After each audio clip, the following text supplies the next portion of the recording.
مایہ ناز خطیب اور مصنف و مؤلف اور ہندوستان میں 350 سے زائد مساجد کا جال بچھانے والی شخصیت حضرت مولانا مختار احمد ندوی صاحب رب العالمین ان کی مغفرت فرمائے، وہ اس اجلاس کے خطیب تھے۔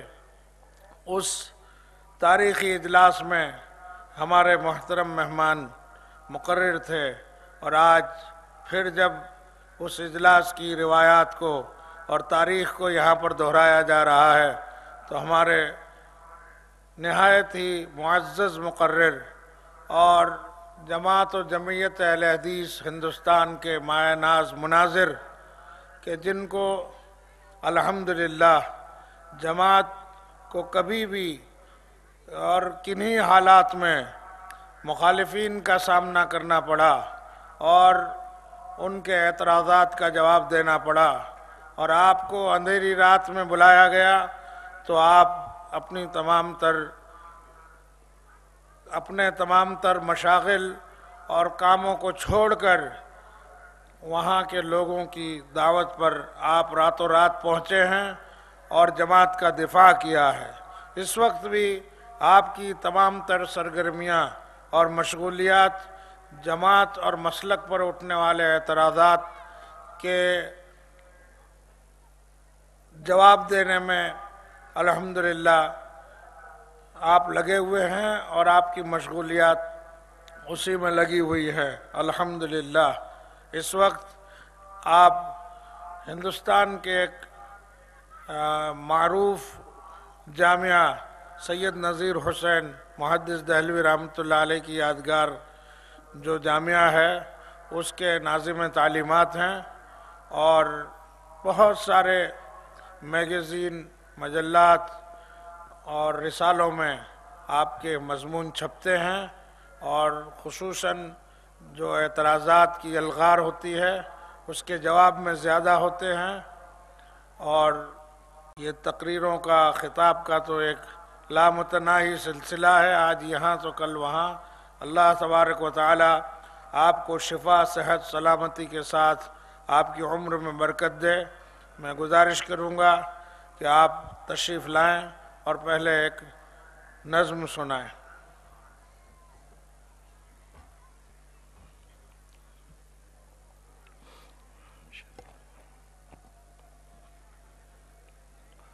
السلام علیکم۔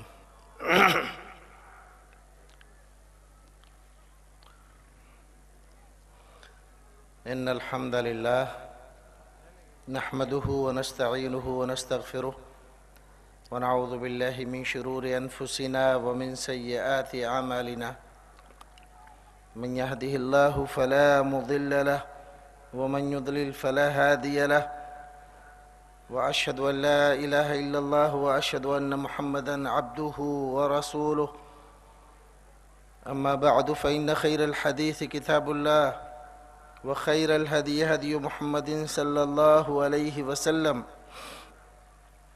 وشر الأمور محدثاتها وكل محدثة بدعة وكل بدعة ضلالة وكل ضلالة في النار۔ فأعوذ بالله السميع العليم من الشيطان الرجيم، بسم الله الرحمن الرحيم۔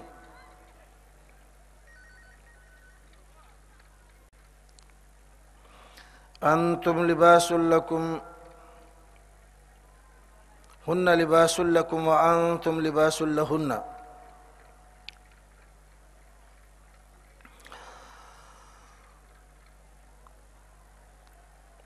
ایک نعت کے چند اشعار پیش خدمت ہیں، سماعت فرمائیں۔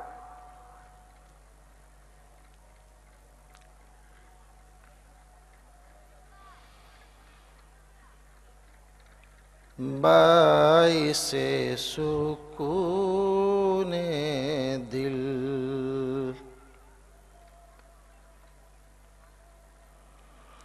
باعث سکون دل باعث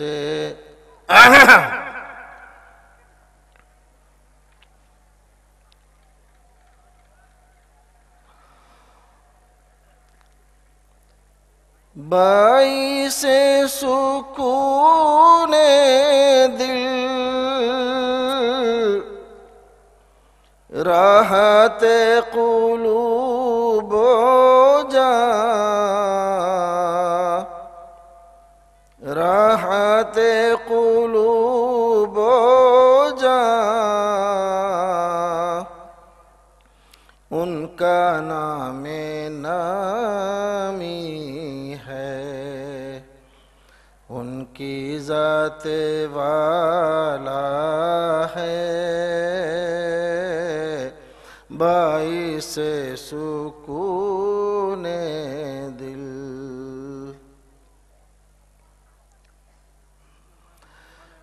ان کی ایک نظر سے خواب، ان کی ایک نظر کے بعد، ان کی ایک نظر سے خواب، ان کی ایک نظر کے بعد،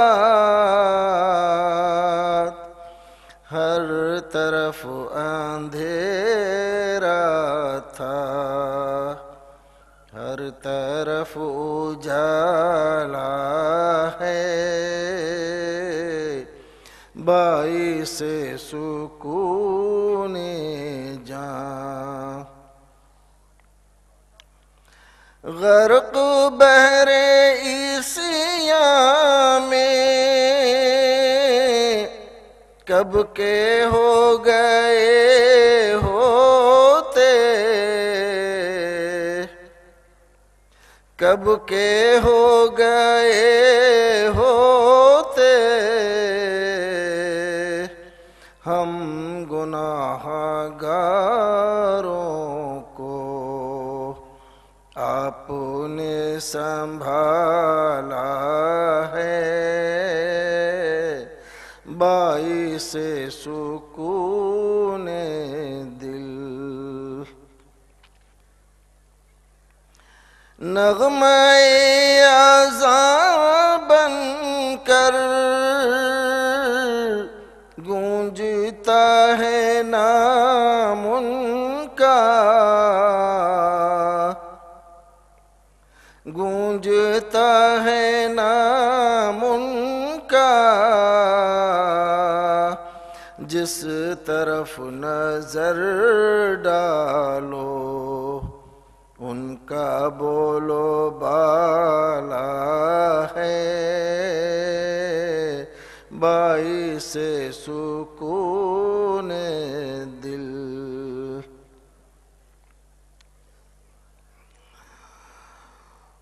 اللہم صلی وسلم علی حبیبک و رسولک محمد۔ جناب صدر، معزز علماء کرام، حاضرین مجلس اور میرے دینی و ملی بھائیوں،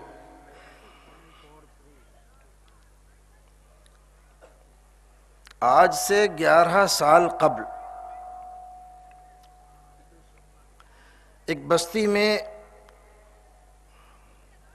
حاضری کی سعادت نصیب ہوئی تھی۔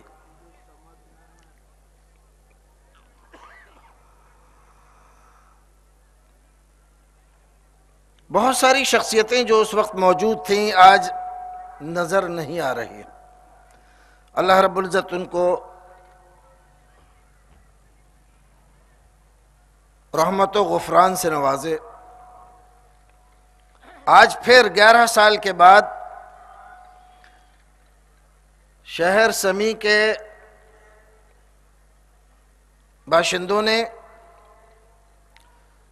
محترم جناب مولانا محمد شعیب جوناگڑھی حفظہ اللہ کی قیادت میں اتنا عظیم الشان اجلاس عام منعقد کیا ہے۔ اللہ رب العزت سے دعا ہے کہ پروردگار اس اجلاس کو اس علاقے اور دور تک جو لوگ اس میں حاضر ہوئے ان کے مقامات تک اس اجلاس کی برکتیں اور اس کے فیوز پروردگار پہنچائے۔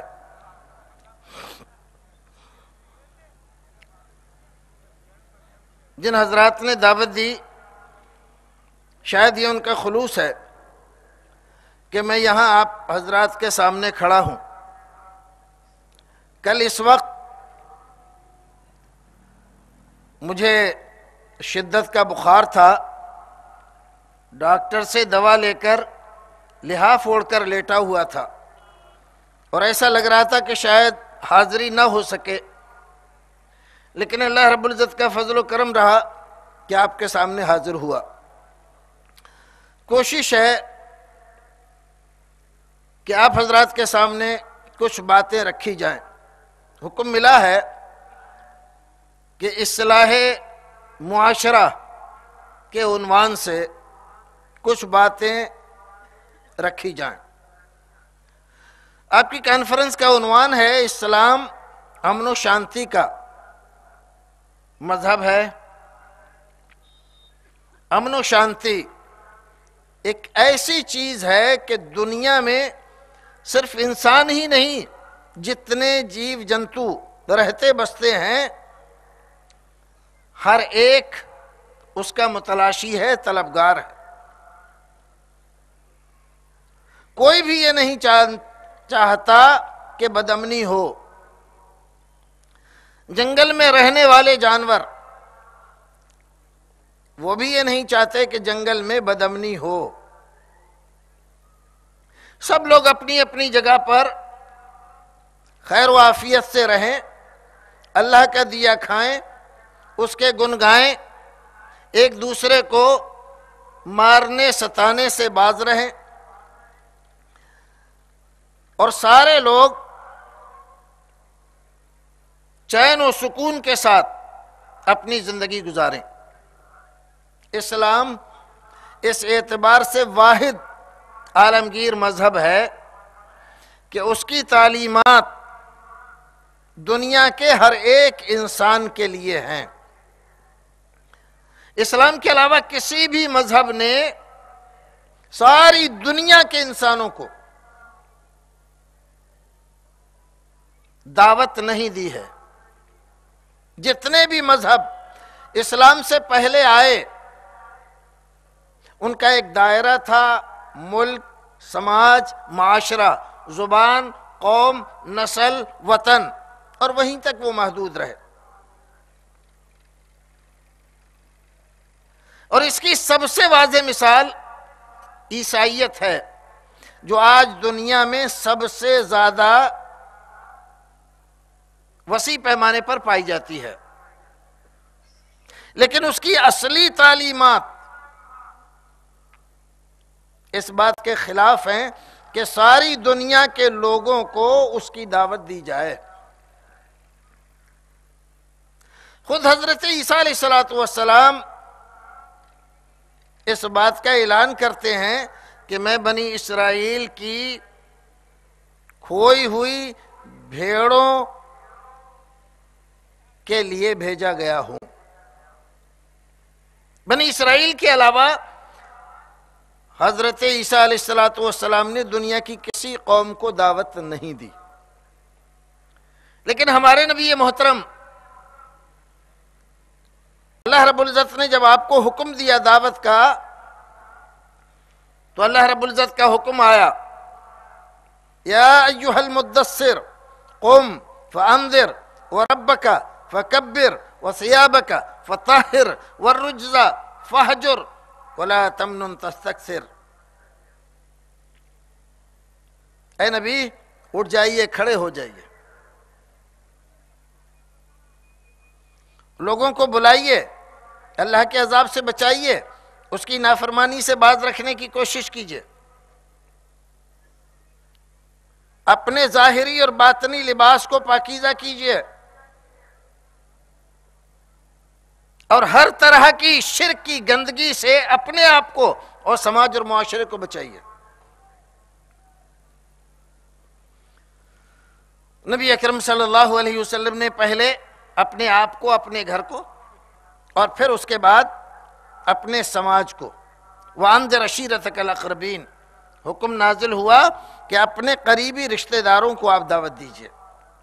آپ نے قریبی رشتہ داروں کو دعوت دی، بلایا، اپنی بات پیش کی.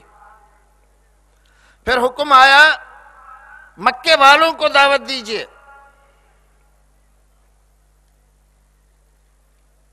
پھر حکم آیا مکے کے آس پاس جو لوگ رہتے ہیں ان کو بلائیے.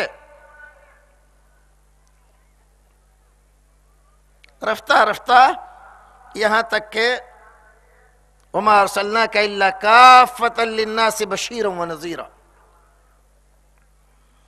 آپ کو فرما دیا گیا کہ ہم نے کافۃ للناس، اگر انسان کا ایک فرد بھی، ایک انسان کسی بھی قوم کا، کسی بھی زبان کا، کسی بھی علاقے کا اور کسی بھی نام و نسب کا کہیں بھی پایا جاتا ہے دنیا کے اندر، ہم نے آپ کو اس کے لیے بھی نبی اور رسول بنا کر بھیجا ہے.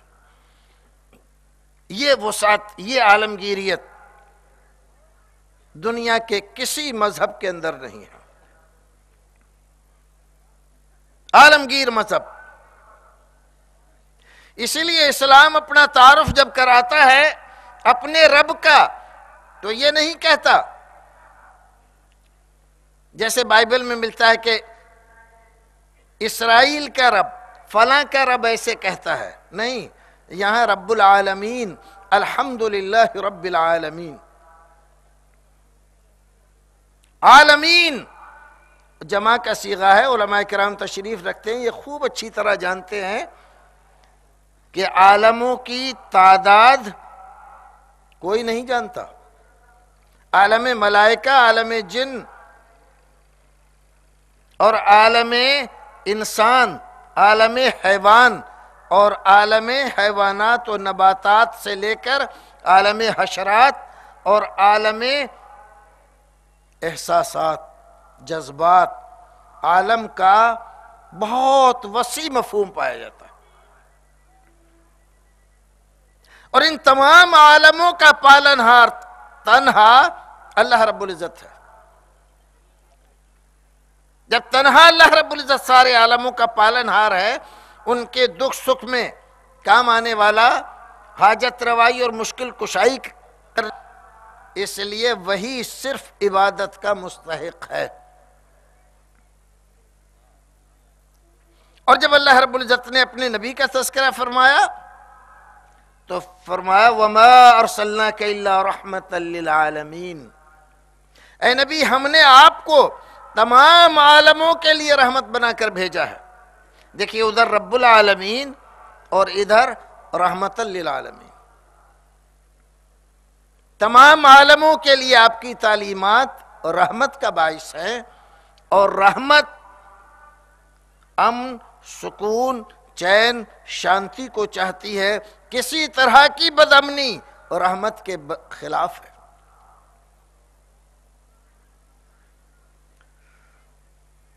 لیکن چین، سکون، شانتی کے لیے سب سے زیادہ ضرورت ہوتی ہے آدمی کو اپنے گھر کی. ہمارے ہندی میں کہتے ہیں کہ من چنگا تو کٹھوتی میں گنگا. اگر آدمی خود خوش ہے، ٹھیک ٹھاک ہے، تو ساری دنیا ٹھیک ہے. ہم ٹھیک ہیں تو ساری دنیا ٹھیک ہے، کوئی پرواہ نہیں. اور ساری دنیا میں بہار آ رہی ہے اور ہمارا من بجھا ہوا ہے تو ہمارے لیے سارا عالم بیکار ہے، کوئی لطف نہیں. اقبال نے کہا نا کہ کیا لطف زندگی کا جب دل ہی بجھ گیا ہو. دل بجھا ہوا ہے تو زندگی کا کوئی لطف باقی نہیں رہتا. اور زندگی کا لطف گھر سے شروع ہوتا ہے. اور گھر کا مطلب ہے میاں بیوی، بچے، ماں باپ، ساس سسر، دیور بھابھی. یہ سب رشتے جب تک صحیح طریقے سے چل رہے ہیں تب تک گھر کا سکون باقی ہے، چین اور شانتی قائم ہے۔ اگر ان رشتوں میں درار پڑ جائے، تعلقات خراب ہو جائیں، تو جان لیجئے کہ چین و سکون غارت ہو گیا۔ آپ باہر کتنی ہی تبلیغ کرتے رہیں اور کتنا ہی کچھ دیکھتے رہیں، لیکن آپ کے لیے چین و سکون سب غارت ہو گیا۔ تو سب سے پہلے ضروری ہے کہ ہم چین اور سکون اپنے گھر میں قائم کرنے کی کوشش کریں۔ آئیے اللہ رب العزت کا ایک فرمان سنتے ہیں۔ پروردگار ارشاد فرماتا ہے، ہن لباس لکم وانتم لباس لہن۔ کس کے لیے فرمایا؟ عورتوں کے لیے۔ یہ عورتیں تمہارا لباس ہیں اور تم ان کا لباس ہو۔ ایک چھوٹی سی آیت ہے 2 لفظ کی، لیکن کتنی اونچی بات اس میں فرمائی گئی ہے۔ عورتیں تمہارے لیے لباس اور تم عورتوں کے لیے لباس۔ لباس کا کام کیا ہے؟ لباس کا کام ہے ہماری زیب و زینت، آرائش، حسن، جمال، ان تمام کی حفاظت کرنا۔ لباس کا کام ہے ہمیں بے ستری سے بچانا، ہماری پردہ پوشی کرنا، ہمارے عیوب کو ڈھکنا۔ لباس کا کام ہے ہمیں گرمی، جاڑا، برسات ان کی سختیوں سے محفوظ رکھنا۔ اب آپ کی سمجھ میں آیا کہ لباس کا مطلب کیا ہوگا؟ اللہ رب العزت نے عورت کو جب یہ فرمایا کہ یہ تمہارا لباس ہے، اس کا مطلب یہ ہے کہ تمہارے اندر جتنے عیوب ہیں ان کی رازدار ہے عورت، جانتی ہے، بہتر انداز میں پہچانتی ہے، لیکن پردہ پوشی کرتی ہے۔ ایک آدمی باہر سماج میں ناٹک کرتا ہے، لوگوں کے سامنے اپنی شخصیت کچھ اور انداز سے پیش کرتا ہے، حقیقت میں کچھ اور ہے چور، لیکن پیش کرتا ہے اپنے آپ کو کہ بہت بڑا سخی فیاض۔ تو سماج کے لوگوں سے ہو سکتا ہے کہ یہ بات چھپی رہے اور جو کچھ وہ پیش کر رہا ہے لوگ وہی سمجھیں اس کو، لیکن کیا عورت سے یہ بات چھپی رہ سکتی ہے؟ عورت سے نہیں چھپتی۔ ایک آدمی باہر نکلتا ہے تو لمبی لمبی نمازیں پڑھتا ہے، لیکن گھر میں تارک نماز ہے، کیا عورت سے یہ بات چھپی رہ سکتی ہے؟ کبھی نہیں چھپتی۔ عورت وہ باتیں بھی جانتی ہے جو آدمی کسی کو بتانا نہیں چاہتا۔ اگر عورت کسی دن کسی مرد کی برائیاں کھولنے پر آ جائے تو آدمی ننگا ہو جاتا ہے۔ عورت لباس تھی، اور جب لباس جسم پر نہیں رہا تو آدمی ننگا ہو گیا، اور ننگا آدمی دنیا میں سب سے بدصورت اور بدترین لگتا ہے۔ تو عورت ہماری لباس ہے، وہ ہمارے عیوب کو چھپاتی ہے، اور ساتھ ہی وہ ہمارے لیے باعث راحت و سکون ہے۔ لباس آدمی پہنتا ہے راحت و سکون کے لیے۔ سخت سردی کا زمانہ ہے، کتنا کتنا لباس ہم پہنے ہوئے ہیں، اوڑھے ہوئے ہیں، کس لیے؟ تاکہ بدن کو سردی نہ لگ جائے، سردی لگ گئی تو بیمار ہو جائیں گے۔ لباس کتنا ضروری ہے ہمارے لیے، ہماری صحت اور تندرستی کے لیے لباس جیسے ضروری ہے، ویسے ہی ہماری صحت و تندرستی کے لیے ہماری گھر والی، ہماری بیوی، ہماری شریک حیات ہمارے لیے ضروری۔ ہم صحت مند نہیں رہ سکتے اگر ہماری گھر والی ہم سے ناراض ہے، ہمارا ساتھ نہیں دے رہی ہے۔ ہر وقت ہم ٹینشن میں رہیں گے، اور ہر وقت ٹینشن میں رہنے کے سبب سے ہم بہت جلد بیمار ہو جائیں گے، ڈپریشن کا شکار ہو جائیں گے، ہم بلڈ پریشر کا شکار ہو جائیں گے۔ شوگر کا شکار ہو جائیں گے، بہت ساری ایسی خطرناک بیماریاں ہمیں آ کر گھیر لیں گی کہ جن کا آسانی سے کوئی علاج نہیں ہے۔ کب؟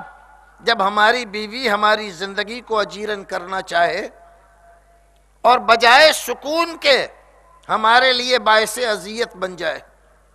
باہر ہم رہتے ہیں، بہت خوش رہتے ہیں، لیکن جیسے ہی گھر میں جاتے ہیں کوئی نہ کوئی ٹینشن وہ لیے بیٹھی ہوئی ہے۔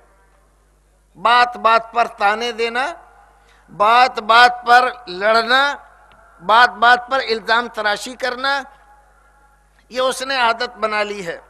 جیسے ہی ہم گھر میں گھسے، لو آ گئے نواب صاحب، ان کو پتہ ہی نہیں ہے گھر میں کیا ہے کیا نہیں ہے۔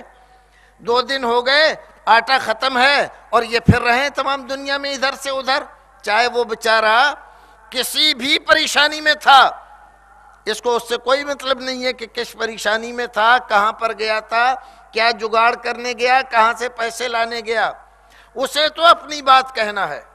اگر یہ رویہ اختیار کر لے بیوی تو آپ مان لیجئے کہ آپ کی زندگی اجیرن بن گئی اور اس زندگی کو چین و سکون سے کوئی واسطہ نہیں رہا۔ عورت ہمارے لیے باعث سکون تھی، لیکن باعث سکون نہیں رہی، اب باعث مصیبت و پریشانی بن گئی۔ عورت ہمارے لیے، اللہ رب العزت فرما رہا ہے، یہ لباس ہے، جیسے لباس ہمارے عیوب کو چھپا لیتا ہے۔ ہمارے جسم میں بہت سارے داغ دھبے ہیں، کئی جگہ پر آپریشن کرایا کٹا پٹا ہے۔ اگر ہم لباس نہ پہنے، کوئی آدمی بھی ہماری طرف دیکھنے کی زحمت نہ کرے، لیکن ہم لباس پہن لیتے ہیں تو سب کچھ چھپ جاتا ہے، کسی کو پتہ نہیں چلتا کہ اس کے جسم پہ کیا ہے۔ کہتا ہے بڑا خوبصورت آدمی ہے، لباس نے سب کچھ چھپا لیا۔ ایسے ہی عورت اپنے مرد کے سارے عیوب کو چھپا کر سماج اور معاشرے میں اس کو بہتر انداز میں پیش کرتی ہے اور یہ ظاہر کرتی ہے کہ میرے شوہر سے اچھا اور بہتر کوئی شوہر نہیں ہے۔ ایک عورت آدمی کے لیے جس طرح اس کے عیوب چھپاتی ہے، جس طرح اس کے لیے باعث چین و سکون ہے، اسی طرح سے اس کی بنیادی ضرورت ہے۔ اس کی عفت کے لیے، اس کی عصمت کے لیے، اس کی زندگی کو بہتر و پاکیزہ بنانے کے لیے عورت کا وجود نہایت ضروری ہے۔ جیسے لباس، بے لباس آدمی کو دنیا میں کوئی بھی قدر کی نظر سے نہیں دیکھتا، ایسے ہی بغیر بیوی کا آدمی، ایسا آدمی جو جوان ہے اور شادی نہیں ہوئی، اس کی عمر بڑھ رہی ہے، آج ذرا شہر میں جاؤ اور کسی جگہ جا کر کہو کہ بھائی کوئی کمرہ کرائے پر مل جائے گا، تو سب سے پہلے آدمی یہ پوچھتا ہے کون رہے گا؟ کہہ دو میں رہوں گا۔ تمہاری بیوی ہے؟ کہو بیوی نہیں ہے، تو کہے یہاں کمرہ خالی نہیں ہے۔ کیوں؟ اس لیے کہ ایسا آدمی بے اعتبار ہو جاتا ہے سماج میں، ایسے آدمی پر کوئی بھروسہ نہیں کرتا، ایسے آدمی سے ہر ایک آدمی ڈرتا ہے۔ اپنی بیوی، بچے، بہو، بیٹیاں کسی کو محفوظ نہیں سمجھتا، لیکن ایک آدمی کے پاس اس کی شریکہ حیات ہے اور کسی جگہ جاتا ہے کمرے کے لیے، آپ شادی شدہ ہیں؟ ہاں۔ کون رہے گا؟ میں اپنی بیوی کے ساتھ رہوں گا۔ کوئی بھی آدمی کہے گا ٹھیک ہے آپ کل سے آ جائیں، اتنا کرایہ ہے اور یہ شرائط ہیں، آپ پر اعتبار کرتا ہے۔ تو بیوی آپ کے لیے باعث سکون ہی نہیں، باعث اعتبار و عزت بھی ہے، بیوی سے آپ کی عزت ہے۔ اگر بیوی اگر آپ کے ساتھ نہیں ہے تو آپ بے اعتبار ہیں، سماج میں کوئی آپ کا اعتبار نہیں کرتا۔ یہ تو بیوی کی وہ حیثیتیں تھیں، چند ہی ذکر کی ہیں، کیونکہ سب کچھ نہیں بیان کیا جا سکتا۔ اب اسی طرح سے مرد عورت کے لیے ایک ضرورت ہے، ایک ایسی ضرورت ہے کہ بغیر مرد کے عورت نہ صرف ادھوری ہے بلکہ بیکار ہے، کسی کام کی نہیں، کسی دین کی نہیں، نہ اس کی جان محفوظ ہے، نہ اس کی عزت محفوظ ہے، نہ اس کی عزت، نہ آبرو، کوئی بھی چیز محفوظ نہیں ہے عورت کی۔ آپ حضرات بھی اخبار پڑھتے ہوں گے، نہیں تو ٹی وی پہ ریڈیو پہ خبریں سنتے ہوں گے۔ کون سا دن ہے ہمارے یہاں ہندوستان میں جس دن بلاತ್ಕಾರ کی، جس دن مرڈر کی، قتل و خونریزی کی خبریں نہ آتی ہوں؟ اور ان تمام میں آپ یہ بات خوب اچھی طرح سے دیکھتے ہوں گے کہ ان تمام کے پیچھے عورت کا غیر محفوظ ہونا ہے، اس کا کوئی محافظ نہیں ہے۔ وہ اپنے گھر سے کالج جاتی ہے، جوان ہے، وہ اپنے گھر سے آفس جاتی ہے، جوان ہے، وقت بے وقت واپس ہوتی ہے، کوئی بھی اس کو لفٹ دیتا ہے اور بیٹھ جاتی ہے، اور وہ لے جا کر اس کی عزت بھی لوٹتا ہے اور اس کا گلا بھی دبا دیتا ہے۔ بغیر شوہر کے عورت کبھی عزت نہیں پا سکتی، جیسے بغیر لباس کے آدمی عزت نہیں پا سکتا۔ تو شوہر ایک عورت کے لیے باعث عزت ہے، باعث کرامت ہے، باعث عفت ہے، باعث عظمت ہے اور باعث پاکیزگی ہے۔ بغیر شوہر کے عورت کا وجود محض بیکار اور باعث ننگ و عار ہے۔ عورت کو مرد ہی ہے جو حفاظت فراہم کرتا ہے۔ بیٹی باپ کے گھر رہتی ہے، جیسے ہی جوان ہوتی ہے باپ کو فکر ہو جاتی ہے کہیں بیٹی کوئی ایسا قدم نہ اٹھا لے جس سے برسوں کی کمائی ہوئی عزت خاک میں مل جائے۔ ماں ڈرتی رہتی ہے، بھائی ڈرتے رہتے ہیں کہیں کوئی میری بہن پر الزام نہ لگا دے، کہیں بہن کوئی ایسی نادانی نہ کر بیٹھے جس کی وجہ سے سارے خاندان کی عزت خاک میں مل جائے۔ اس لیے جلد سے جلد اس کے لیے بہتر اور اچھے شریک حیات کی تلاش شروع ہو جاتی ہے۔ کھانا، کپڑا اور مکان، ہمارے زمانے میں انسان کی یہ 3 بنیادی ضرورتیں مانی جا رہی ہیں، لیکن اسلام ان 3 ضرورتوں کو، انسان کی بنیادی ضرورت صرف یہی 3 انسان کی بنیادی ضرورت ہیں، اس کو نہیں مانتا۔ روٹی، کپڑا اور مکان سے پہلے ضرورت ہے انسان کو عزت کی زندگی کی، عفت و عصمت کے ساتھ زندگی گزارنے کے ایک محفوظ سائے کی، جس کے سائے میں، جس کی تربیت میں رہ کر وہ اپنے آپ کو محفوظ مان سکے، رہ سکے۔ روٹی کے حصول کے لیے، کپڑے کے حصول کے لیے، مکان کے حصول کے لیے ایک عورت گھر سے نکلنے پر مجبور ہو جائے تو یہ عزت کی بات نہیں ہے، بلکہ یہ ذلت کی بات ہے۔ ایک مرد، ایک سماج مردوں کا ایک عورت کو اس کی بنیادی ضرورتیں فراہم نہیں کر سکا، یہ عورت کے دامن پر نہیں، مرد کے دامن پر بدنما دھبا ہے۔ بہت سارے لوگ آج عورتوں کو اس انداز سے بہکا رہے ہیں، ہم کیوں کسی کے اوپر سہارا بنے، ہم کیوں کسی کے اوپر بوجھ بنے، ہم اپنے پیروں پر کھڑے ہوں، ہم کیوں کسی کی بات سنیں۔ نتیجہ ہمارے اور آپ کے سب کے سامنے ہے۔ یہ فکر کتنی گمراہ کن ہے، اس گمراہ کن فکر نے عورت کو دیا کیا ہے، عورت کو ملا کیا ہے۔ پہلے عورت گھر میں رہتی تھی، اس کی حیثیت ملکہ کی تھی، رانی کی تھی، گھر کی، مملکت کی وہ نگراں ہے، بچے اور گھر کا سارا کاروبار اس کی دیکھ ریکھ میں ہے۔ مرد باہر کی تمام چیزوں کی دیکھ ریکھ کرتا ہے، اور ایک گھر دونوں کے تعاون سے بہت بہتر انداز سے چلتا تھا۔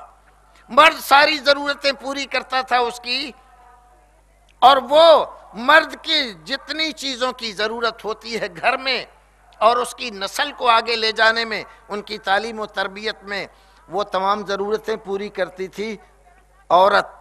سماج بہت بہتر انداز سے زندگی گزار رہا تھا، لیکن عورت کو یہ پٹی پڑھائی گئی کہ تم قید و بند کی زندگی میں ہو، آدمی ہمیشہ تمہارے اوپر چودراہٹ جماتا رہتا ہے، تمہاری آزادی اس نے سلب کر رکھی ہے، جب یہ آفسوں میں نوکری کرنے جاتا ہے تم کیوں نہیں جا سکتی، جب یہ کام ایسا کر سکتا ہے تم کیوں نہیں کر سکتی۔ یہ مکاری تھی مرد کی، حوث ناک نظر والے مرد کی، جو یہ چاہتا ہے کہ عورت کے حسن و جمال سے ہمیشہ ہر وقت اور ہر طرح وہ اپنی آنکھیں سیکتا رہے۔ اپنے گھر میں ایک عورت کو اس کی شریک حیات ہے، جس طرح سے جس نظر سے دیکھتا ہے، گھر سے چلا جاتا ہے، آفس میں کوئی اس کی دلداری کے لیے موجود نہیں ہوتا، اس نے اس کے لیے یہ نظریہ عورتوں کے دماغ میں ڈالا اور وہاں پر بھی عورتیں بلا کر بٹھا لی اس نے۔ اب وہ جو کچھ وہاں کر رہا تھا وہ یہاں بھی کرنے لگا۔ یہ مکاری تھی مرد کی، عورت کو وہ بیچاری بچے بھی پیدا کرے، ان کی تعلیم و تربیت بھی کرے، تیرے لیے کھانا بھی پکائے، تیرے کپڑے بھی دھوئے، اور پھر اس کے بعد وہ سروس بھی کرے۔ یہ ظلم ہے عورت کے ساتھ، یا اس کے ساتھ یہ آزادی کا تمغہ دیا جا رہا ہے اس کو؟ سخت ناانصافی ہوئی عورت کے ساتھ، لیکن عورت اپنی فطری جلد بازی اور بد عقلی کی وجہ سے اس کو اپنے ساتھ انصاف سمجھتی رہی، اور یہ سمجھتی رہی میرے ساتھ بڑا اچھا ہو رہا ہے، آزادی کی آواز میں آواز ملانے کے لیے کھڑی ہو گئی۔ لیکن حقیقت یہ ہے کہ وہ چیز اس کو وہاں ملی نہیں، بلکہ اس کے کاندھے پر اتنا بوجھ ڈال دیا گیا کہ وہ وقت سے پہلے مرجھا گئی۔ پہلے ہمارے گھروں میں پائے جانے والی خواتین صحت و تندرستی کے اعتبار سے نہایت اچھی ہوتی تھیں، اور ان کو ضرورت نہیں ہوتی تھی غازہ، پاؤڈر، لالی، لپسٹک، ان تمام چیزوں کی۔ لیکن آج کوئی بھی عورت سمجھتی ہے کہ اگر ان چیزوں کو وہ استعمال نہیں کرے گی وہ جاذب نظر نہیں آئی، وہ سمجھتی ہے کہ اس کے اندر وہ حسن وہ خوبصورتی باقی نہیں رہا۔ اللہ رب العزت نے عورت کو ہمارے لیے لباس اور مرد کو عورت کے لیے لباس قرار دیا اور برابری کا درجہ دیا۔ جتنی ضرورت مرد کو عورت کی ہے اتنی ہی ضرورت عورت کو مرد کی ہے۔ مرد بھی ضرورت مند ہے اور عورت بھی ضرورت مند ہے، اور یہ دونوں بالکل اس طرح سے ہیں جیسے چکی کے دو پارٹ، ایسے ہیں جیسے گاڑی کے دو پہیے۔ گاڑی دو پہیوں پہ چل رہی ہے، اس میں سے ایک پہیہ اگر نکل جائے تو گاڑی چل نہیں سکتی۔ ہماری زندگی کی اس گاڑی کے دو پہیے ہیں، ایک مرد اور ایک عورت۔ بغیر عورت کے مرد بیکار ہے اور بغیر مرد کے عورت بیکار ہے۔ زندگی کی گاڑی کھڑی رہ جاتی ہے اور کوئی اس کو دھکا دینے والا نہیں ہوتا۔ آئیے ذرا آگے چلتے ہیں۔ اللہ رب العزت ارشاد فرماتا ہے، عورت اپنے گھر میں، اپنے شوہر کے گھر میں، اپنے بچوں کے درمیان اس کی حیثیت کیا ہے؟ نبی اکرم صلی اللہ علیہ وسلم ارشاد فرماتے ہیں، کلکم راعٍ وکلکم مسئول عن رعیتہ، تم میں سے ہر ایک آدمی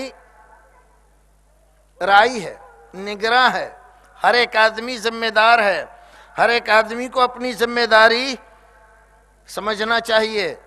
نہیں سمجھے گا تو قیامت کے دن جب اس سے پوچھا جائے گا تو اس کا جواب کیا دے گا؟ اگر اس نے اپنی ذمہ داری نہیں نبھائی تو قیامت کے دن پکڑا جائے گا۔ عورت کے بارے میں فرمایا، وَالْمَرْأَةُ رَاعِيَةٌ عَلَى بَيْتِ زَوْجِهَا وَوَلَدِهِ، عورت اپنے گھر کی ذمہ دار ہے اور اپنے شوہر کے بچوں کی ذمہ دار ہے۔ اگر اس نے گھر کو صحیح طریقے سے نہیں چلایا، بچوں کی صحیح انداز میں تربیت نہیں کی تو قیامت کے دن پکڑی جائے گی۔ کتنی عورتیں ہیں جو اس بات کو صحیح انداز سے اپنی ذمہ داری سمجھ کر ادا کر رہی ہیں۔ ہم یہ دیکھتے ہیں کہ عورت کا عجیب معاملہ ہے، اپنے لیے کچھ اور دوسرے کے لیے کچھ اور۔ جب وہ اپنی لڑکی کو بہاتی ہے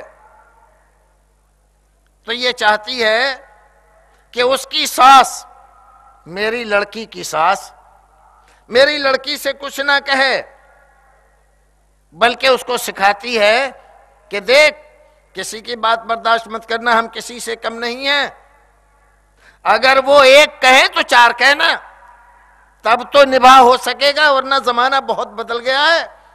جو سیدھی سادی لڑکیاں ہوتی ہیں ان کو مائیں کولہو میں پیرتی رہتی ہیں، لہذا تو دبنا مت۔ ٹھیک ہے اماں، میں نہیں دبوں گی کسی سے، اگر وہ ایک کہیں گی تو میں چار کہوں گی، ہاں شاباش بیٹا، تو بیٹی کس کی ہے؟ میری نا، تو ایسے ہی رہنا۔ اب اس کو یہ سکھا دیا اس نے۔ اور جب اپنے بیٹے کی شادی کر کے اپنے گھر میں لاتی ہے تو اس سے کیا چاہتی ہے کہ آنے والی بہو اس کے سامنے ہمیشہ ہاتھ باندھ کے کھڑی رہے، جب وہ کہے کہ ایسا کیا تو اس کی زبان سے نکلے یس سر، ہاں اماں کر لیا، ساسو ماں کر لیا، ایسا کیا، ہاں کیا۔ جتنا میں کہتی رہوں اتنا ہی وہ کرے، اور ہاں ہاں کرے، کبھی جواب نہ میں نہ دے۔ اگر نہ میں جواب دے دیا تو خیریت نہیں ہو اس کی۔ یہ بڑوں کی عزت نہیں کرتی، یہ اپنے شوہر کو اچھا نہیں سمجھتی، سسر کی خدمت نہیں کرتی، اس کو روٹی پکانا نہیں آتی، اس کو سالن پکانا نہیں آتا، حالانکہ وہ بیچاری صحیح طریقے سے پکا رہی ہے، لیکن دیکھا بہو کیا کر رہی ہو؟ کچن میں ہوں۔ ارے کپڑے جو سکھائے تو لے آئی؟ نہیں۔ اور ہوا چلی اور اڑ گئے تو کیا ہوگا؟ اور وہ بیچاری کچن سے اوپر چھت پہ چلی گئی کپڑے لانے کے لیے، اتنی دیر میں آ کے اس میں نمک ڈال دیا ہانڈی میں، اور جا کر اپنے بیٹھ گئی جہاں پر بیٹھی تھی۔ کھانا لگایا گیا، کھایا تو جو آدمی بھی کھا رہا ہے تو نمک کے مارے اس میں ٹھکانا نہیں ہے۔ اب اس کی برائیاں، اس کے ساتھ بدسلوکیاں، اس کو مارتی بھی ہے، بیٹے سے بھی پٹواتی ہے، اس سے مطالبے بھی کرتی ہے بیجا، اپنی خدمت بھی کرتی ہے۔ کیسا عجیب معاملہ ہے، اپنی بیٹی کو یہ سکھا کر بھیجا کہ کسی سے دبنا مت، اور جب یہ دوسرے کی بیٹی کو بہا کر لائی تو اس سے یہ چاہتی ہے کہ یہ بس خاموش سنتی رہے، جو کچھ بھی میں کہوں اس پر جواب نہ دے۔ یہ کیسے ہو سکتا ہے؟ یہ کیسے ہو سکتا ہے؟ آج اگر ایک لڑکے کی بیوی سن سکتی ہے تو دوسرے لڑکے کو بہا کر لاؤ گی، اور اس کی ماں نے یہی پڑھا کر بھیجا کہ بیٹی دبنا مت، میں نے سنا تیری ساس جہاں تیرا رشتہ ہم کر رہے ہیں بہت ظالم و جلاد ہے، بہوؤں کو بہت ستاتی ہے، پہلے ہی دن سے تو اس کے اوپر اپنی طاقت اور قوت بنا کے رکھنا، ڈرنا مت، ورنہ تجھے بھی ستائے گی۔ تو پہلے ہی سے آ کر وہ اسی طرح کے رنگ روپ دکھانا شروع کر دیتی ہے۔ گھر کا ماحول دیکھیے، وہاں بگاڑا ماں نے اپنی بیٹی کو یہ سکھا کر کہ ساس کی ایک بات کے جواب میں چار بات کہنا، اس کے گھر کا ماحول بگاڑ دیا۔ اب دوسرے کی بیٹی کو بہا کے لائی، اب اس کے ساتھ بدسلوکی کر رہی ہے تو اپنے گھر کا ماحول بگاڑ رہی ہے۔ یہ کس کی ذمہ داری ہے؟ عورت کی۔ گھروں کا ماحول اکثر عورتوں کی بدعقلی سے بگڑتا ہے، یہ بھی دیکھنے میں آیا۔ عورت چاہتی ہے کہ اس کی بیٹی جس گھر میں گئی ہے وہاں سے کچھ نہ کچھ بھیجتی رہا کرے، بھیجتی رہے، کبھی کسی بہانے کبھی کسی بہانے، ان کی دولت، ان کا مال، ان کے یہاں کے تحفے تحائف کسی نہ کسی ذریعے سے میرے گھر آتے رہیں۔ اور جب بہو بیاہ کر لاتی ہے تو یہ چاہتی ہے کہ بہو اپنے میکے سے میرے گھر دولت لاتی رہے، بیٹے سے مطالبہ کرے گی، ارے تیرے پاس یہ کھٹارا موٹر سائیکل ہے، نئی کیوں نہیں لے لیتا؟ کہاں سے لے لوں، میرے پاس پیسے نہیں ہیں۔ ارے اپنی بیوی سے کہے اس کا باپ تو بہت مالدار ہے، وہاں سے لا کے دے۔ اب ایسے اس کو چڑھا کر اس کی دولت اپنے گھر لانا چاہتی ہے، اپنی بیٹی سے سسرال کی دولت جمع کر رہی ہے، اور اپنے گھر میں بہو کے گھر سے دولت جمع کرنا چاہتی ہے۔ کیسی عجیب صورتحال ہے، یہ ہمارے گھروں میں آئے دن ہو رہا ہے، آئے دن ہو رہا ہے۔ اور ایسے ہی بعض عورتیں عجیب قسم کی واقع ہوئی ہے ہمارے یہاں، جیسے محرم سے لے کر ذی الحجہ تک ہر مہینے میں ایک نہ ایک تہوار ہے، اور اگر تہوار نہیں ہے کچھ مہینوں میں تو اور فرضی تہوار بنا لیتے ہیں۔ شوہر کی آنکھ میں دھول جھونکنا اور اس کے مال کو لے جا کر اپنے میکے میں دے دینا، بہت ساری عورتوں کا یہ وتیرہ ہو جاتا ہے، خاص طور سے نئی لڑکیاں جب تک شوہر کے گھر کو اپنا گھر نہیں مانتی۔ شادی ہونے کے بعد ہونا یہ چاہیے کہ ماں اپنی بچی کو یہ بتلائے کہ بیٹا اب تمہارا گھر وہی ہے، اس کی اچھائی، اس کی عزت، اس کی ذلت، اس کا دکھ، اس کا سکھ، یہی تمہارا اپنا ہے۔ یہ ایک گھر جس سے تم جا رہی ہو تمہارا تھا اب تک، آئندہ بھی ہم تمہارے ہر طرح کے شریک رہیں گے، لیکن اصلی گھر تمہارا وہی ہے، اسی کی عزت ذلت سے تمہاری عزت و ذلت ہے بیٹا، وہاں پر جیسے بھی ہو بہتر انداز سے نبھا کرنا۔ اگر ماں اس طرح کی تعلیم دے تو گھر نہیں بگڑتے، لیکن اس کے برخلاف تعلیم دے تو گھر کبھی سدھرتے نہیں۔ اکثر کم عمر بچیاں جو بیاہ دی جاتی ہیں، سسرال جاتی ہیں، بات چیت ہوتی ہے، ذکر کرتی ہے ہمارے یہاں تو یہ ہوتا ہے، ہمارے بھائی تو یہ کرتے ہیں، ہمارے ابا نے یہ کیا ہے، ہمارے گھر یہ چیز ہے، ہمارے گھر وہ چیز ہے۔ ہمارے گھر کا مطلب یعنی ہمارے میکے میں، اس کا کیا مطلب ہے کہ یہ گھر ان کا گھر نہیں ہے، تو یہاں مہمانی کھانے آئی ہوئی ہیں، یا اس کو ہوٹل سمجھ رکھا ہے انہوں نے، کیا سمجھ کے یہاں رہ رہی ہے۔ یہ بنیادی کمی ہوتی ہے عورتوں کے اندر کہ میکے کو اپنا گھر بتا رہی ہے، جب تک ایک دو بچے نہ ہو جائیں تب تک اس کے دماغ میں یہی فطور رہتا ہے، وہ ہمیشہ اپنے میکے کو اپنا گھر بتاتی رہتی، حالانکہ اس کا گھر یہ گھر ہے جہاں وہ بیاہ کر آئی ہے، یہاں کی اچھائی برائی سے اس کی زندگی بنتی ہے یا بگڑتی ہے۔ ماں کو چاہیے ہمیشہ اگر دکھ تکلیف ہے تو کہے کہ بیٹا صبر کرو، اور ہم سے جو کچھ ہو سکے گا ہم تمہاری مدد کریں گے، لیکن تمہیں رہنا وہیں ہے۔ یہ مت سوچنا کبھی کہ تم یہاں پر آؤ گے، یہاں آنے سے تمہاری بات، تمہاری عزت کبھی بڑھے گی نہیں۔ ہمارے ایک ساتھی تھے مامون نام تھا، سوڈان کے رہنے والے، بڑے لطیفے باز، بڑے ہنسمکھ اور سماجی معاملات میں بہت تجربہ کار آدمی تھے، عمر میں بھی ہم سے بڑے تھے۔ کہنے لگے کہ بدعقل لڑکی اور بدعقل ماں، ان کی مثال کیسی ہوتی ہے؟ میں نے کہا کیسی ہوتی ہے؟ کہنے لگے جب لڑکی کی شادی کرتی ہے تو اس کو خوب پڑھاتی ہے، ہم کسی سے کم نہیں ہیں، ہمارے گھر کیا نہیں ہے، ہمارے پاس سب کچھ ہے، ہم کسی سے دبیں گے نہیں، بیٹا ایسا کرنا ویسا کرنا۔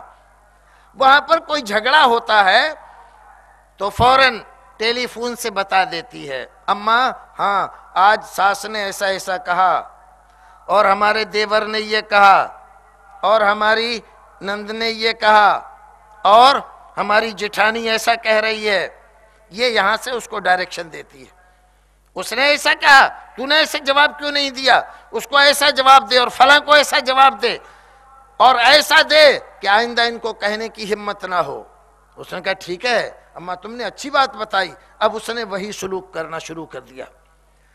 بات بڑھتی رہتی ہے، وہ روزانہ ٹیلی فون سے یہاں بتا دیتی ہے آج ایسا ہوا، اور یہ اس کو ڈائریکشن دیتی ہیں، اب بیٹا تجھے ایسا کرنا ہے، اب بیٹا تجھے ایسا کرنا ہے۔ نتیجہ کیا ہوا؟ کچھ دنوں کے بعد جب گھر کا سکون غارت ہو گیا تو بیٹے نے فیصلہ کیا کہ جاؤ، تمہیں طلاق دی، آج سے نہ تم ہماری نہ ہم تمہارے، جاؤ، نکال دیا، گھر سے چلی گئی۔ لڑکی پہنچی گھر، ماں نے کہا کیا ہوا بیٹا؟ اب وہ رو رہی ہے بری طرح سے، یہ کہہ رہی کیا ہوا کیا ہوا؟ انہوں نے طلاق دے دی، ایسا ہوا، ارے ان کی ایسی تیسی، میں یہ کر دوں گی اور وہ کر دوں گی اور مقدمہ لگا دوں گی، پولیس سے پکڑوا دوں گی، جیل میں سڑوا دوں گی۔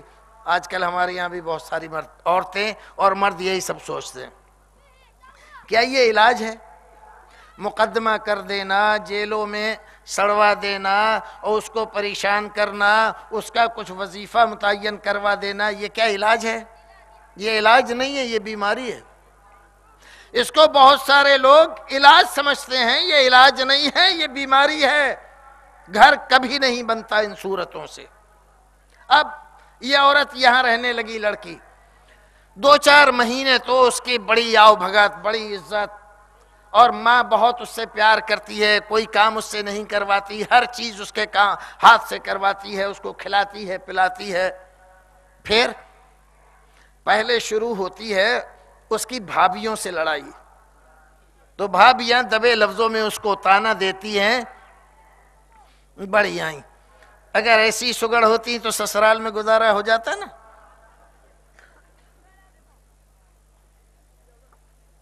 اس نے خون کے ساتھ گھونٹ پیا، اس سے لڑی، اس کو گالیاں دی، برا بھلا کہا، لیکن بات تو جو کہنی تھی وہ کہی دی۔ وہ کہاں لگتی ہے بات؟ وہ کانوں میں نہیں جاتی، دل پہ لگتی ہے۔ اب اس کے بعد جب روزانہ کی آج اس بھابھی سے، کل اس بھابھی سے، کل اس سے، پرسوں اس سے، اب بھائیوں سے بھی کچھ نہ کچھ ہونے لگی، تو ماں بیٹھی کہہ رہی ہے ارے تو ہی ایسی نہ ہوتی تو اپنا گھر کیوں بگاڑ کے آتی؟ کون کہہ رہا ہے؟ یہ وہ ماں کہہ رہی ہے جو اسے یہ سکھا رہی تھی کہ وہاں کسی سے دبنا مت، ایک بات کہیں تیرے سسرال والے تو 4 باتیں کہنا۔ آج وہی ماں یہ کہہ رہی ہے کہ تو ہی خراب ہے، اگر تو خراب نہ ہوتی تو سسرال میں تیرا گزارا ہو جاتا نا، وہاں سے ہی کیوں آتی یہاں پر؟ اب اس کے لیے بتلائیے کیا ہے سوائے زندگی اجیرن ہونے کے، زندگی دوزخ بن جانے کے، اور کیا ہے؟ پھر ایک ضرورت ایک مرد کی ایک عورت کو زندگی میں ضرور پیش آتی ہے، صرف کھانا پینا، صرف لباس، صرف گھر۔ ماں باپ کیا دے سکتے ہیں؟ ایک گھر دے سکتے ہیں آپ کو لے کر، کیا دے سکتے ہیں؟ آپ کے پہننے کے لیے کپڑوں کا انتظام کر سکتے ہیں، کیا دے سکتے ہیں؟ آپ کے لیے کھانے کا انتظام کر سکتے ہیں، کیا اس کے علاوہ کسی اور چیز کا انتظام کر سکتے ہیں؟ کہ جو ایک مرد کی ضرورت ہوتی ہے ایک عورت کو، اس کا انتظام کر سکتے ہیں؟ نہیں کر سکتے۔ ایک عورت بغیر مرد کے ناقص ہے، ناکارہ، ادھوری۔ عورت کی عزت اس کے شوہر کے ساتھ ہے، اور شوہر ہے نہیں اس کے پاس تو آج اس کی بہنیں، اس کی بھابیاں، اس کی ماں، اس کے رشتہ دار سب اس کو گری نظر سے دیکھتے ہیں۔ یہ کون ہے؟ او یہ ہماری بیٹی ہے، مطلقہ ہے۔ یہ کون ہے؟ وہ ہماری نند ہے، ان کی طلاق ہو گئی ہے۔ کیا ہوا؟ طلاق کیوں ہو گئی؟ ارے بڑی بدزبان ہے۔ ایسے انداز سے آنے والوں کو وہ بتاتی ہیں بھابیاں کہ اس کی عزت ہی کرکری نہیں ہوتی، اس کو ڈوب مرنے کا کوئی مقام نہیں ملتا، وہ چاہتی ہے کہ زمین پھٹ جائے اور میں اس میں سما جاؤں۔ اس صورتحال سے 2-4 ہونے سے پہلے اپنے آپ کو درست کرنے کی کوشش کرو، اپنے آپ کو سدھارو۔ اور سب سے بڑی ذمہ داری ماں کے اوپر ہے۔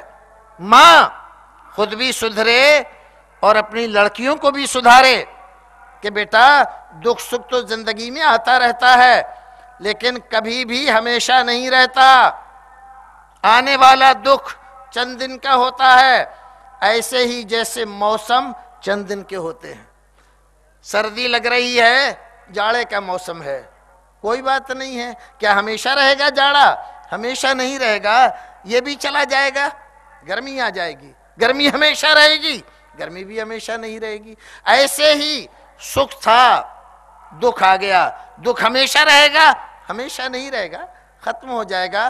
آج تمہاری سانس زندہ ہے، کتنے سال رہے گی؟ 10 سال، 15 سال، ختم ہو جائے گی دنیا سے۔ پھر اس گھر کی سانس کون بنے گا؟ تم ہی بنو گی۔ اس گھر کی مالکن، اس گھر کی ذمہ دار تم ہی رہو گی۔ اگر آج تم نے اپنی زندگی میں تلخیاں بوئیں اور اس گھر کو بکھیرا، اس گھر کو بجائے سنوارنے کے برباد کیا، تو کل پچھتانا پڑے گا، کیونکہ گھر اتنا بدنام ہوگا کہ تمہارے لڑکوں کو کوئی اپنی بیٹی نہیں بیاہے گا۔ تمہارے خلاف 3 بڑے الزام اس نے لگائے ہیں، تمہاری شریک حیات ہی تمہاری بیوی ہے، اور الزام کتنے خطرناک ہے، اتنے خطرناک کہ اگر کسی دوسرے آدمی سے کہو کہ فلاں آدمی مجھے نماز نہیں پڑھنے دیتا، نماز پڑھتا ہوں تو مارتا ہے، تو ہر ایک آدمی کہے گا بڑا جاہل آدمی ہے، بالکل اللہ رسول پر ایمان نہیں ہے، کافری ہو گیا بالکل۔ اور یہ عورت اپنے شوہر پر الزام لگا رہی ہے نماز پڑھتی ہوں تو مارتے ہیں، روزہ نہیں رکھنے دیتے، روزہ رکھتی ہوں تو تھما دیتے ہیں زبردستی۔ اتنے سنگین الزامات۔ یہاں سے ایک بات اور سمجھ میں آتی ہے کہ عورتیں اکثر ایسا ہوتا ہے کہ اپنی بات تو نہیں بتاتی ہیں کہ ہم سے کیا ہوا، دوسرے کی خامی ضرور رکھ دیتی ہے، فلاں نے ایسا ایسا کیا، تو فلاں نے ایسا کیا کیوں؟ میرے شوہر نے مجھے مارا ہے، کر یہ شکایت کر دی، ٹھیک ہے مارا ہے، اس کی شکایت تو کر دی، مارا کیوں یہ بتایا؟ یہ نہیں بتایا۔ نبی اکرم صلی اللہ علیہ وسلم نے فرمایا صفوان کھڑے ہو جاؤ، صفائی دو اپنی، تمہاری بیوی تمہارے خلاف بڑے سنگین الزامات لگا رہی ہے۔ حضرت صفوان کھڑے ہوئے، کہا اللہ کے رسول اما قالت، یہ جو کہہ رہی ہے یضربنی اذا صلیت، کہ یہ مجھے مارتے ہیں جب میں نماز پڑھتی ہوں، تو اللہ کے رسول سبب یہ ہے یہ جب بھی میں گھر آتا ہوں تو دیکھتا ہوں ان کا مصلی بچھا ہوا ہے، نماز پڑھ جا رہی ہیں، اور جب بھی نماز پڑھتی ہیں تو ایک رکعت میں ایک سورت نہیں 2 سورتیں پڑھتی ہیں۔ میں باہر سے آیا ہوں، مجھے بھوک لگ رہی ہے، مجھے پیاس لگی ہے، اور ان کی نماز جاری ہے۔ اللہ کے رسول یہ دیکھ کر میں ان پر سختی کرتا ہوں۔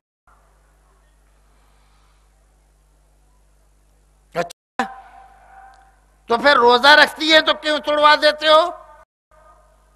کہا اللہ کے رسول میں جوان آدمی ہوں، جب بھی اگر ان سے کچھ پوچھتا ہوں تو کہتی ہیں میں تو روزے سے ہوں۔ اب بتائیے میں جوان آدمی کب تک صبر کرتا رہوں؟ ہر دن روزہ رکھے ہوئے، ہر دن روزہ رکھے ہوئے۔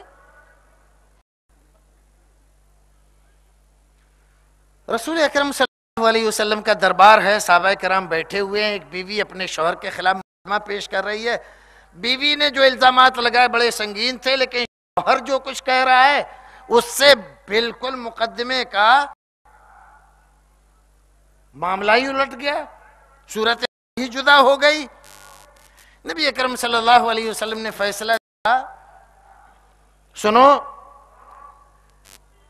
ایک صورت اگر اللہ رب العزت قرآن شریف میں اور صورتیں نازل نہ کرتا، صرف ایک صورت نازل کرتا، وہی ساری دنیا کے لوگوں کے لیے کافی ہو جاتی۔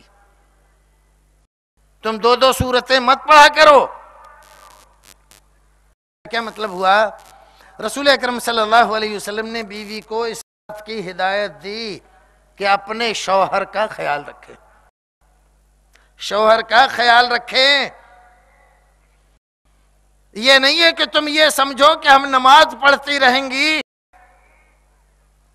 تو یہ زیادہ نیکی کا کام ہے. شوہر کی باتوں کی طرف توجہ کرنا، اس کے کھانے پینے کا خیال رکھنا، اس میں کیا نیکی ہے؟ میں کھانا ہی تو روزی کھاتے رہتے ہیں. ایسی سوچ یہ غلط ہے. ایک طرف شوہر کے کھانے پینے کا وقت ہے، دوسری طرف آپ عبادت میں لگی ہوئی ہیں، تو آپ کے شوہر کھانے پینے کا انتظام کرنا یہ آپ کے لیے زیادہ ضروری ہے بنسبت نفلی نماز میں لگے رہنے سے. نفلی نماز کو چھوڑ دیجئے، شوہر کا خیال رکھیے، اس کے کھانے پینے کا خیال رکھیے. نبی اکرم صلی اللہ علیہ وسلم نے عورت کو ہدایت دی کہ اس طرح کی لمبی لمبی نمازیں پڑھ کر اپنے شوہر کے حقوق کی خلاف ورزی نہ کرے. رہی بات روزہ رکھنے پر مارنے کی، رسول اکرم صلی اللہ علیہ وسلم نے اس کے بارے میں فیصلہ دیا کہ کوئی نفلی روزہ بغیر شوہر کی اجازت کے بغیر نہ رکھے. فرض روزے میں شوہر کی اجازت کوئی ضروری نہیں ہے. اگر وہ منع بھی کرتا ہے کہ روزہ نہ ہو تب بھی تمہیں رکھنا ہے روزہ، شوہر کی بات نہیں ماننا. لیکن نفلی روزہ رکھنا ہے تو اپنے شوہر سے پوچھو، کیوں جی میں کل روزہ رکھنا چاہتی ہوں. اگر وہ کہتا ہے رکھ لو تو رکھو، منع کرتا ہے تو نہ رکھو.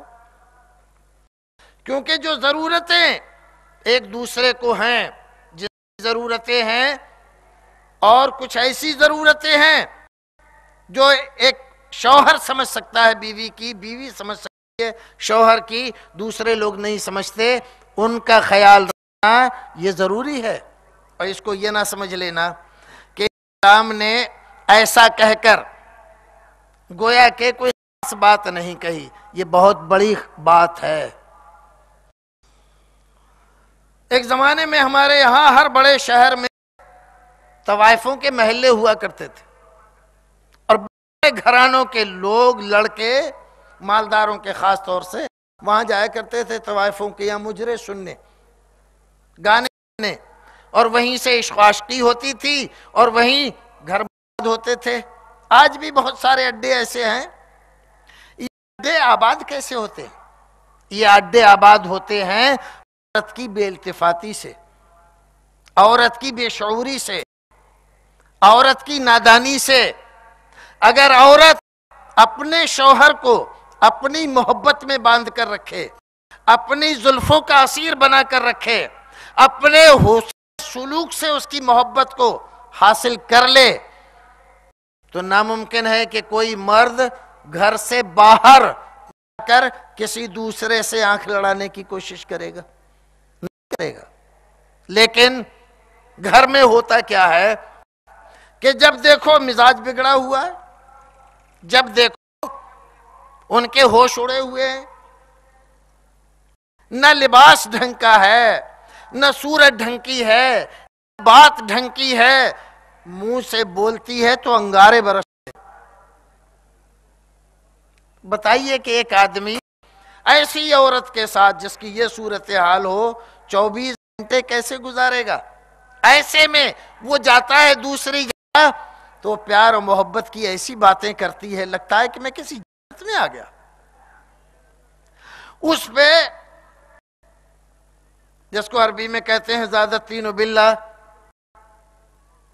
ایک بڑی خرابی یہ ہے کہ ہماری یہاں جو فلمیں چل رہی ہیں اور ان میں جو زندگی دکھائی جاتی ہے، آدمی فلم دیکھ کر آتا ہے اور وہاں پر جو ہیروئن کو دیکھا کہ اپنے عاشق کو منانے کے لیے کیا کیا اٹکیلیاں کھیل رہی ہے، کیا کیا کر رہی ہے، اس کا نقشہ، اس کی صورت، اس کی شکل، اس کا ناچنا گانا، بولنا بلانا، والہانہ پن، یہ ساری چیزیں اس کے دماغ پر حاوی ہے.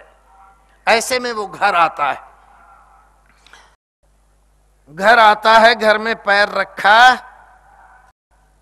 اور بیوی نکل کے گھر سے آئی، آ گئے نواب صاحب، یہ وقت ہے آنے کا؟ کہاں گئے تھے؟ کس کے منہ سے آنکھیں لڑا رہے تھے؟ ایسی ایسی باتیں وہ دیکھتا ہے، وہاں جو کچھ دیکھ کر آیا ہے اور یہاں جو کچھ میرے ساتھ ہو رہا ہے، اس میں تو کوئی نسبت ہی نہیں ہے، زمین آسمان کی دوری ہے اس میں۔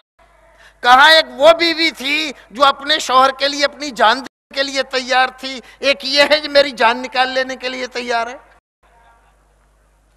تو کیا ہوتا ہے؟ گھر بگڑ جاتا